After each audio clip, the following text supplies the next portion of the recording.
Ka West Jaintia District Badminton Association Jawai, kalapanha perdana ya kalumpung ya lekai ka batip kum ka 14 District Open Badminton Championship 2023 hasen right indoor sports hall ka badon hadapep pale ha ka janmir si sajai.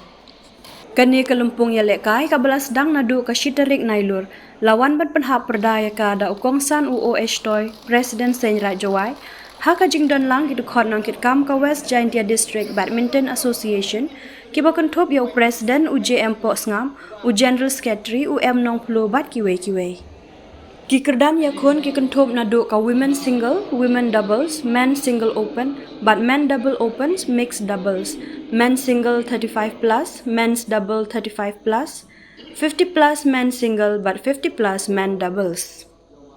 Haka women single ya kanam lado layora da karib halang pasa, baar bala shembha pasa, arpuwe la khandai, arpuwe la khatpra. Haka women doubles ya kanam lado lara da ka Josephina dala pasa, bat bala shembha pasa.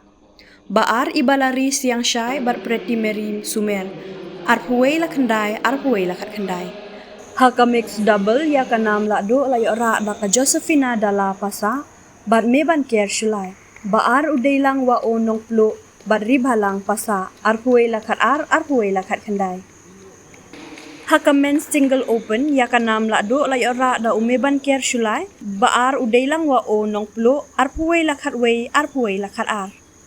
Haka men's double open ya kanam la do la yora da uburom langki lakyang bat udailang wa o nong plo baar umeban ker shulai bat Gregorio pasa arpuwe la pra arpuwe la khandai. Haka men's single 35 plus ya kanam la do la yora da uda uru lalu baar u Peterson L lamare arpuwe la khat pra arpuwe la khat we. Haka men's double 35 plus ya kanam la do la yora da u Peterson L lamare bat Deminif shulai baar uri milan pasa bat uda uru lalu shipau la arpuwe la khat nriu arpuwe la khat we. Haka 50 plus men single ya kanam la do la yora da utedi lalu baar lalnun siama arpulai la arpuwe khatsan la arpuwe khanriu la arpuwe.